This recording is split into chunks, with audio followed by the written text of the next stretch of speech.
যেভাবে লিখেছেন আমি সেভাবে পড়ছি। আসসালামু আলাইকুম রাসেল ভাই, আশা করি ভালো আছেন।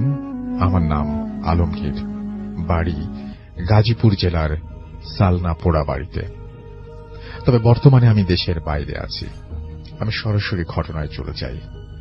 আমি গত 29/9/2017 তারিখে বাংলাদেশ ছেড়ে সুদানে আসি। এখানে আমার এক কাকাতো ভাই ও পাড়ার প্রতিবেশী চাচা থাকেন। আমার ভাই এসছেন মাত্র কয়েক মাস আগে, কিন্তু চাচা আছেন 12 বছর যাবৎ। মূলত তাদের মাধ্যমেই আমার এখানে আসার পর কিছুদিন ভালোই কাটছিল। আমাকে যে বাসায় এনে রাখা হয়, বাসাটার কিছু বিবরণ দেই। বাসাটা 5 তলা, আমরা 3 তলায় থাকি। মেইন দরজা খুলতেই প্রথমে ড্রয়িং রুম, 2 দিকে 2টো বেডরুম, একটা রান্নাঘর ও একটা বাথরুম। বাসার সামনে খোলা মাঠ, সামনে একটি মাদ্রাসা আর আরেক পাশে ছোট একটি কবরস্থান। আমরা 4 জন থাকি ফ্ল্যাটে। অনেক গরম থাকার কারণে আমরা সবাই এক রুমেই ঘুমাতাম, কারণ ওই রুমে এয়ার কুলার লাগানো ছিল। প্রায় 1-1.5 মাস পরে আমরা 1-1.5 মাস পার হয়ে গেল, কিন্তু কোনো কাজ পাচ্ছিলাম না। ধীরে ধীরে মাথায় চিন্তা ভর করতে লাগলো। সারাদিন মন মরা হয়ে বসে থাকতাম। তখন আমার সাথে পরিচয় হলো মারুফ নামের একটি ছেলের। ওর বাড়ি ফরিদপুর, 5 ওয়াক্ত নামাজি ছেলে। দেশে থাকতে নাকি তাবলিগ করত। ওর সাথে নাকি একটি ভালো জিন আছে। এই কথাগুলো মারুফই আমাকে বলেছে। ও আমার মতো বেকার। আমার চাচা ওকে কোথা থেকে যেন এনে এই বাসায় রাখে। ধীরে ধীরে ওর সাথে আমার ভালো খাতির জমে যায়। ও আমাকে ওস্তাদ বলে ডাকে। তো আমার মন খারাপ দেখেও শুধু বলতো, ওস্তাদ, নামাজ পড়ে আল্লাহর কাছে দোয়া করো, দেখবে সব সমস্যার সমাধান হয়ে যাবে আর মনে শান্তি পাবে। তো প্রতিদিন ও আমাকে ফজরের নামাজের আগে ডাক দিত।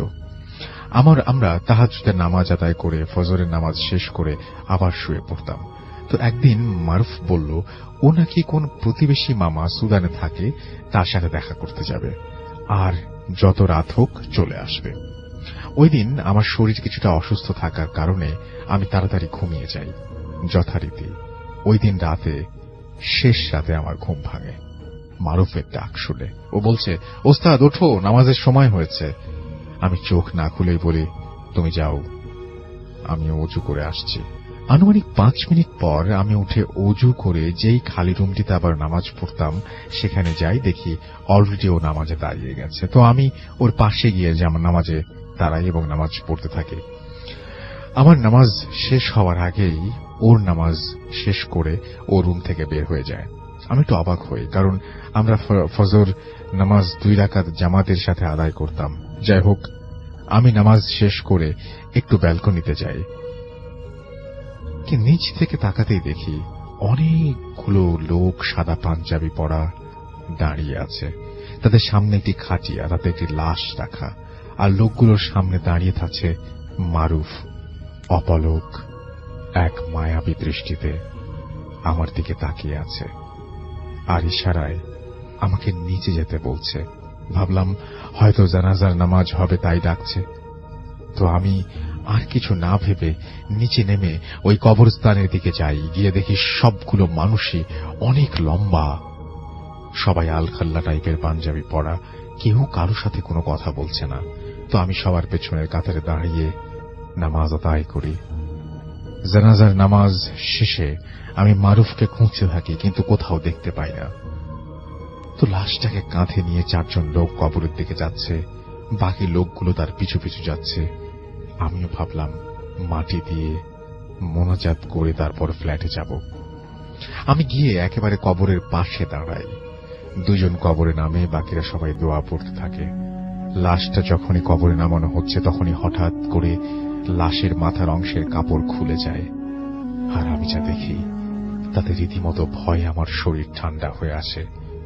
আমি দেখি লাশটা আর কারো নয়, ওটা মারুফের লাশ, যার সাথে কিছুক্ষণ আগে পাশাপাশি দাঁড়িয়ে আমি নামাজ আদায় করেছি।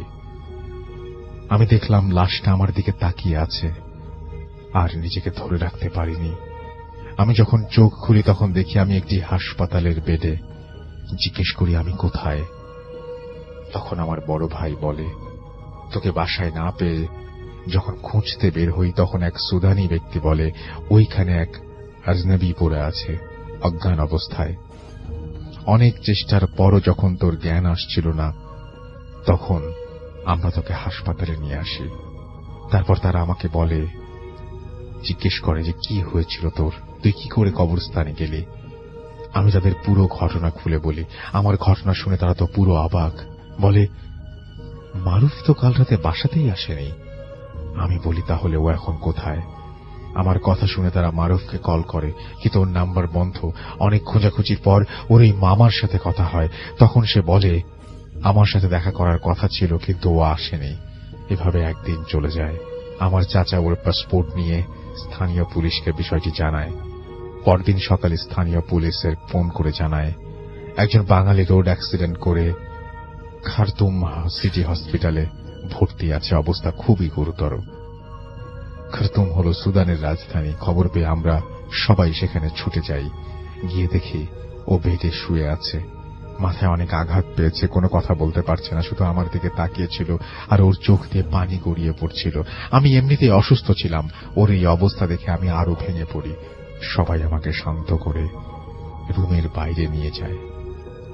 এর কিছুক্ষণ পরে নার্স এসে বলে রোগী আপনার সাথে কথা বলতে চায়। এই কথা শুনে আমি এক দৌড়ে ওর হাতটা ধরে ওর পাশে গিয়ে বসি। তারপর বাকিরা সবাই আসে। ও তখনও অঝরে কাঁদছিল। আমি ওকে বলি কেঁদো না ভাই, সব ঠিক হয়ে যাবে। ও আমার দিকে অনেকক্ষণ তাকিয়ে রইল। তারপর চাচা ও ওই মামার দিকে বলল, আমি বাঁচব না, তোমরা আমাকে আমার মা বাবার কাছে পৌঁছে দিও। আমি আবার ওকে সান্ত্বনা দিয়ে বলি কিচ্ছু হবে না তোমার, সব ঠিক হয়ে যাবে। ও আমার দিকে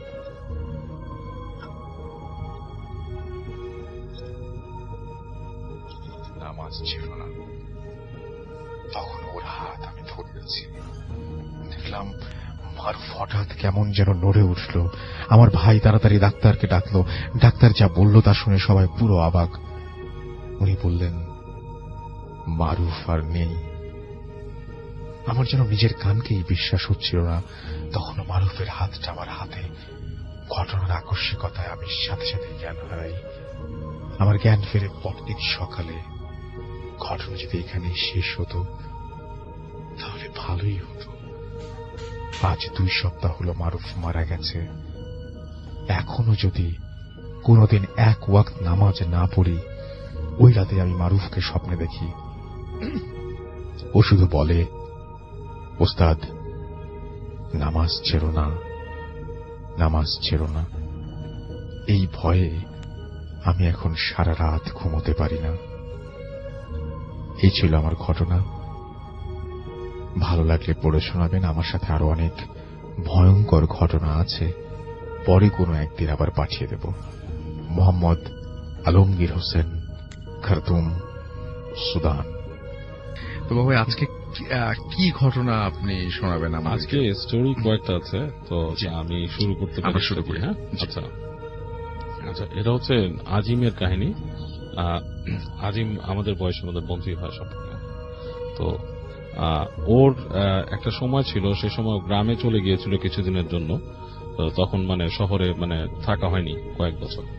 সো ওর জন্য খুব মিস্টিরিয়াস ছিল গ্রামের টাইমটা, কারণ শহরে বড় হয়েছে এবং বেশ একটা ভালো মানে শহরি এনভায়রনমেন্টও ছিল আর কি, যেটা হচ্ছে অ্যাপার্ট ফ্রম দিস এই মিস্টিরিয়াস এনভায়রনমেন্টটা খুব একটা পাওয়া যায় না শহরে। আমাদের শহরের মিস্ট্রি কিন্তু আরেক রকম।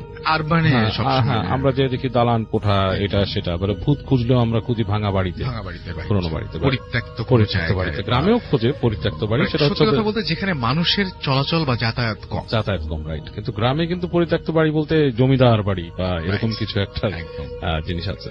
যাই হোক, তো ওর কাছে কয়েকটা জিনিসটা খুব একটু অ্যাডভেঞ্চারাস ছিল ওই টাইমটা, এবং সে কিছুদিন মানে আপনার একটা সুন্দর পরিবেশে চলে গিয়েছিল। তো ওখানে যে ওর মধ্যে ইন্টারেস্টটা গ্রো করে এই ভৌতিক ব্যাপারগুলোতে, বিশেষ করে ওদের যে গ্রামটা ছিল সেটা ছিল আপনার একটু মানে সনাতন ধর্মাবলম্বীদের আপনার বেশ বাসস্থান বেশি সেখানে, এবং ওখানে বেশ প্রায় দেখা যেত যে পূজা হচ্ছে এবং নদীর ওই পারে গান টান হয় এরকম একটা জিনিস। এবং কিছু ছেলে পেলে সাথে পরিচয় হয়েছিল যারা আপনার কিছু ম্যাজিক করে, ব্ল্যাক ম্যাজিক টাইপের জিনিস। আচ্ছা। ব্ল্যাক ম্যাজিক টাইপের বলতে ব্ল্যাক ম্যাজিকই আর কি। গ্রামে ওই সময় ব্ল্যাক ম্যাজিক বলতো না বা কালো জাদুও বলতো না, ওরা জাস্ট বলতো যে জাদু করি, মন্ত্র পড়ে, এই ধরনের জিনিসপত্র। তো যাই হোক, ওর এইসব ব্যাপারে কিছু ইন্টারেস্ট হয়েছিল। তো একদিন ওকে একটা পরিচিত ছেলের মধ্যে মার সাথে তার পরিচয় হয় ওখানে একজন পরিচিতর মাধ্যমে আর কি। তো সেই ছেলেটা হচ্ছে এই ধরনের তন্ত্র মন্ত্রের সাথে বেশ জড়িত আর কি, মানে এই ধরনের কার্যক্রম করে। এই ধরনের মানে মানুষের দেখা যাচ্ছে যে তাদের মধ্যে প্রচলিত জিনিস, পিঠা নষ্ট করে দেওয়া মানুষের, মানে মন্ত্র পড়ে পিঠা নষ্ট করে দেওয়া, এটা করা, বিভিন্ন সাধনা। সো ওই ছেলের সাথে পরিচয় হওয়ার পর ওর কাছে কিছু ইন্টারেস্টিং জিনিস আসে। ও মানে ওই ছেলেটার নেচার, কথাবার্তা এবং আচার আচরণ গুলো ওর কাছে খুব ইন্টারেস্টিং লাগে। তো ও ওকে বলে যে কয়েকদিন ঘুরে ওর সাথে, যে আমাকে তুমি কিছু দেখাও, যে তুমি নাকি বিভিন্ন জিনিসের সাথে কথা বলো, অলৌকিক জিনিসপত্র, পিশাচ এন্ড হোয়াটএভার, তো আমাকে কিছু দেখাও। তো ও বলে যে দেখো, তুমি যদি এই সাধনা বা এই ধরনের না করে এগুলো দেখতে পাবো না। আর বিশেষ করে যে সাধারণ জীবন যারা যাপন করে তারা এগুলা পারে না, তাদের কিছু স্পেশাল সাধনার মধ্য দিয়ে যেতে হয়, আর তুমি এগুলা দেখতে চেও না। আচ্ছা। তো ও ওকে অনেক রিকোয়েস্ট করতেই থাকে এবং ঘোরাঘুরি করে, এবং সে বলে তুমি আমার সাথে ঘোরাঘুরি করে পারবা না, কারণ আমি অনেক সময় দেখা যাচ্ছে শ্মশানে বসে থাকি, অনেক সময় দেখা যাচ্ছে ওখানে ভাঙা মন্দির আছে, ওইখানে আমি যে সাধনা করি। তো এইসব সময় বলে আমিও তোমার সাথে থাকবো, বলে কেন আমি তোমাকে নিতে পারবো না, কারণ আমার নিষেধ আছে। আচ্ছা। তো যাক, এরকম বিভিন্ন রিকোয়েস্টের পরে একদিন ঘটনাক্রমে ও তার সেই বন্ধু আর সেই যে সাধক যে ছেলেটা, তিনজনে মিলে এক জায়গায় বসে গল্প করছিল। তো সেটা ছিল বেশ শ্মশান ঘাট আছে, শ্মশান ঘাটের পাশে নদী, এবং নদীর এই পাশ থেকে মানে আপনার শেষ হয়ে গেছে আর কি, সীমানাই শেষ, পুরোটাই নদীর পাশে। তো ওখানে বসে গল্প করতে করতে বিকাল হয়ে গেছে, এবং বিকাল হতে হতে একসময় সন্ধ্যা গড়ায় গেছে। এবং তখন এই কথায় হঠাৎ করে ওই ছেলেটা, ওই যে ছেলেটা সাধক আর কি, সে বলে তোমরা চলে যাও এখান থেকে, আচ্ছা, তোমরা এখানে থেকো না, আমার এখানে I am doing something and আমার সময়টা এখন, মানে আমার ধ্যান করার সময়, তোমরা এখন থেকো না। তো বলছে যে আমরা চলে যাবো, তোমাকে বলছি অনেক দেখাইতে, বলে কি না এরকমই না, ইনফ্যাক্ট তোমরা এখনই চলে যাও পারলে, ইনফ্যাক্ট মানে ওদের ভাষায় বলছে, ওর যে লোকাল ভাষা, যে সত্যি কর তুমি এখনই চলে যাও, তোমাদের এখন থাকার টাইম নেই। তো ওরা অনেক রিকোয়েস্ট করে ওরা বলে যে না, থাকা যাবে না, চলে যাও। তো ওরা দুই বন্ধু চলে আসতে থাকে ওখান থেকে, এবং চলে আসতে কিছু দূর আসার পর ওই যে আজিমের মাথায় একটা বুদ্ধি আসে, সে বলে যে ও কি করে, ও আমাদেরকে কেন সরাই দিল এখান থেকে, তা আমরা একটু দেখি, কৌতূহলী। তো বলে কিভাবে দেখবো, বলে না থাকা উচিত না, এমনি অন্ধকার হয়ে গেছে এই জায়গাতে, এমনি অন্ধকার, ঘুরঘুরটি অন্ধকার নেমে আসতেছে, নাই চলে যাই।